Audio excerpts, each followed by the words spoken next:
Bonjour Lucille. Bonjour les amis. Coucou. Merci d'être avec nous Lucille aujourd'hui. J'ai envie de te dire, comme à l'habitude, est-ce que ça va, même si je me doute que ça va? Ouais, ça va très bien. La vie est belle, je vais nager tous les matins avant d'aller bosser, franchement. Bah oui, mais parce que toi tu habites dans un endroit où tu as... À Chypre, voilà. J'ai la mer à côté, moi. Nous, c'est vrai qu'on en parlait hier, quand on va se baigner dans la Seine. On sort avec quelques boutons, quoi. Ouais, c'est ça. Et puis tu ressors avec une jambe dans la main, tu dis, c'est pas la mienne. Qu'est-ce qui se passe? Bah ça, voilà, c'est la Seine, quoi. Bah, qu'est-ce que tu veux? Elle vit la Seine. Et force est de constater que ça n'a pas le même effet, tu vois, sur notre teint, tout ça, quoi. Lucille, aujourd'hui, on voulait parler de l'évolution. Alors, pourquoi ce thème, l'évolution? Mais parce que vous êtes concernés, les amis. La semaine dernière, je vous ai parlé de la peur du changement, vu que vous êtes dans un gros changement, tout autant que vous êtes. Ouais. Et l'étape d'après, c'est l'évolution. Voilà. C'est de la logique, hein. Pas mal. Mais ça, on est d'accord que c'est un truc qu'on retrouve dans le parcours de pas mal de gens, quoi. Plus on avance dans la vie et plus on a envie d'évoluer, ou plus on évolue, quoi, que ce soit dans le travail ou ailleurs, quoi. C'est pas seulement dans la vie des gens, c'est que l'évolution, elle est partout sur la planète, elle est dans les étoiles, dans les continents, dans les mers, dans les sociétés, dans les mœurs, dans les religions. On est tous en évolution constante. Donc on a parlé de la peur du changement, donc on n'a pas envie d'évoluer. Donc travaillons d'abord sur la peur du changement et ensuite évoluer. Qu'est-ce que ça veut dire? C'est très simple. Ça veut dire se remettre en cause, se remettre en question en résolvant les problèmes de son existence. C'est se nourrir et grandir intérieurement. C'est améliorer la qualité de sa vie. C'est plutôt sympa, l'évolution. Bah ouais. Alors maintenant, comment ça se passe? Alors il y a un monsieur qui s'appelle Frédéric Hudson et qui est docteur à l'université de Columbia, qui a élaboré une très bonne stratégie, une très bonne évaluation des 4 règles principales d'évolution. La première, c'est que tout est cycle. Il y a des phases dans la vie de tout le monde: naissance, mort, licenciement, rupture, divorce, etc.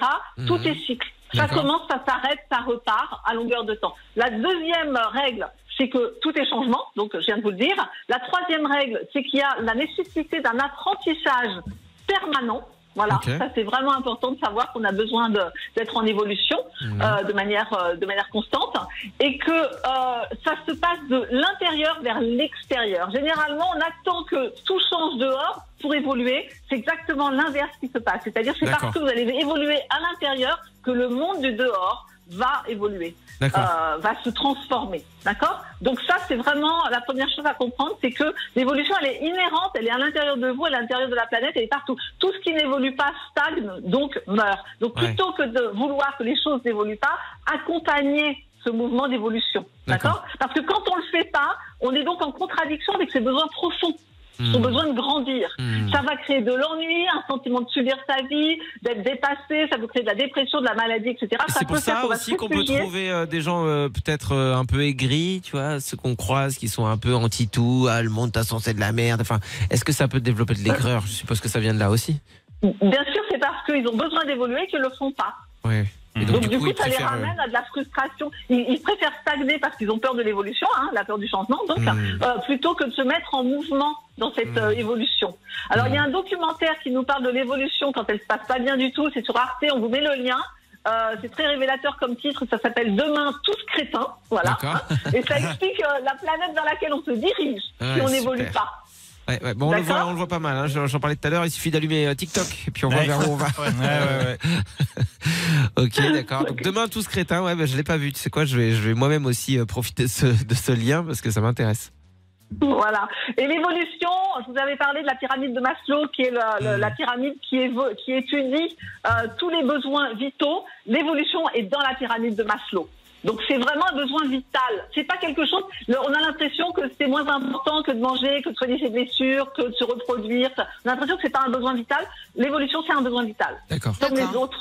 Comme les autres besoins. D'accord. Et d'ailleurs, au sein des sociétés, moi, quand j'étais chef d'entreprise, qui ont particulièrement la jeune génération, sur lequel ils ont un turnover très très important, je leur dis, vous les laissez pas grandir au sein de votre entreprise, donc ils vont grandir ailleurs. C'est super simple. Oui, ça paraît logique dit comme ça en plus. C'est super simple. À partir du moment où tu peux pas grandir et évoluer à l'endroit où tu es, soit tu vas travailler de manière mécanique dans ton boulot et tu vas évoluer dans ta vie spirituelle, artistique, amicale, amoureuse, peu importe. Mais tu vas avoir besoin de grandir quelque part.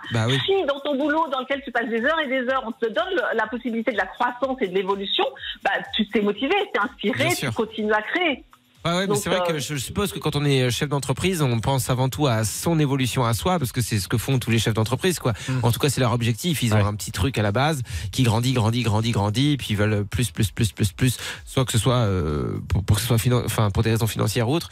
Mais c'est vrai que je me dis que ça doit être difficile aussi pour eux de se dire attends, il n'y a pas que moi. Peut-être que les gens qui travaillent pour moi, il faut que je pense à leur épanouissement. Ça, c'est en train de changer, ça. Ça, c'est en train de changer énormément. Super. Parce qu'on est arrivé au bout du système de la compétition, au bout du système de l'exploitation de l'humain. Mais la jeune génération, particulièrement, moi, je suis en relation avec les DRH de grosses sociétés qui me disent la jeune génération des 25-30 ans nous claque dans les doigts du jour au lendemain. Ils démissionnent en disant pas d'évolution, pas d'écoute, pas de compréhension, pas de communication. Salut. Donc les sociétés ont l'obligation aujourd'hui pour garder leur jeune génération d'évoluer, de comprendre quels sont les besoins de l'humain, autrement ils s'en vont. Donc moi j'applaudis à demain évidemment.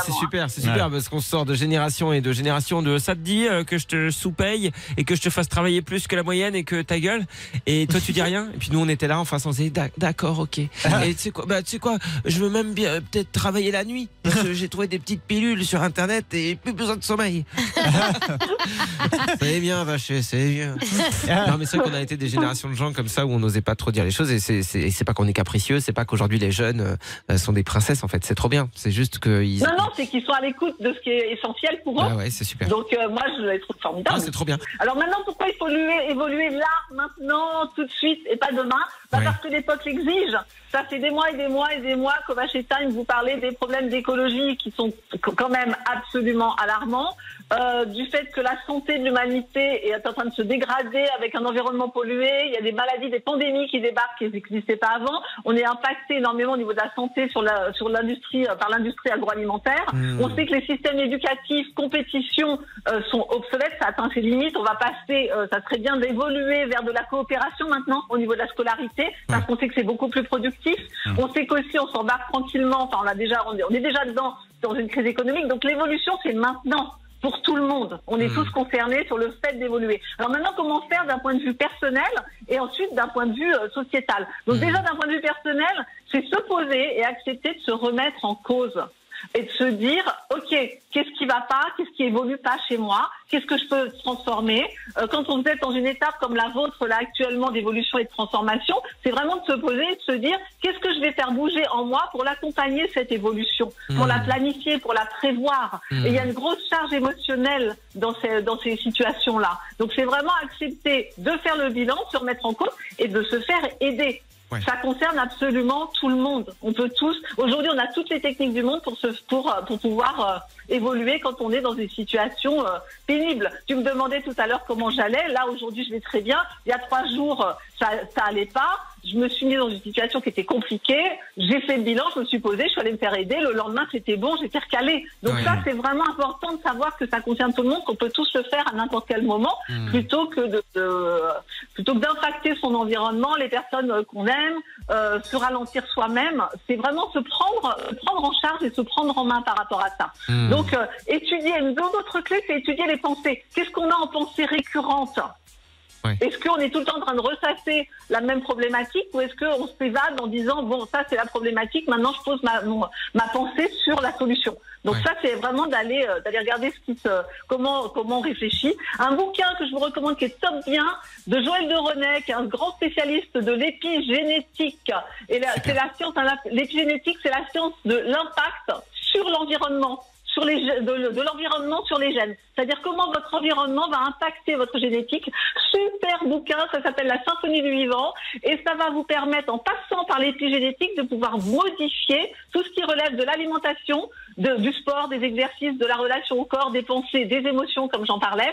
Et ça permet vraiment d'avoir des clés pour évoluer. Un autre très bon bouquin que j'aime beaucoup chez Erol, la merveilleuse société d'édition Erol, ils font toujours des trucs géniaux, c'est Dans les coulisses de votre cerveau, de Gilles Azopardi. Et là, ça permet vraiment dans les coulisses de votre cerveau de savoir comment il fonctionne, votre cerveau. Comment vous allez pouvoir l'utiliser pour le mettre à votre service au lieu de subir vos émotions, vos situations, vos préoccupations, etc. Très, très, très, très, très bon livre. Voilà, les deux sont... voilà. Non, mais c'est bien de préciser, parce que des fois, il y a des gens qui ont du mal d'aller voir quelqu'un ou quoi, de faire la démarche. Et trouver un livre, c'est un premier appui formidable. Moi, je sais que c'est ce qui m'a aussi beaucoup aidé à évoluer. Si j'avais pas lu Le Petit Spirou, qu'est-ce que je serais aujourd'hui? Non, mais tu vois, Mathieu Ricard, Christophe André, Alexandre Jolien, c'est des gens qui sont venus m'aider à des moments où j'en avais besoin, Pierre Rabhi, tout ça, et je les remercie pour ça d'ailleurs.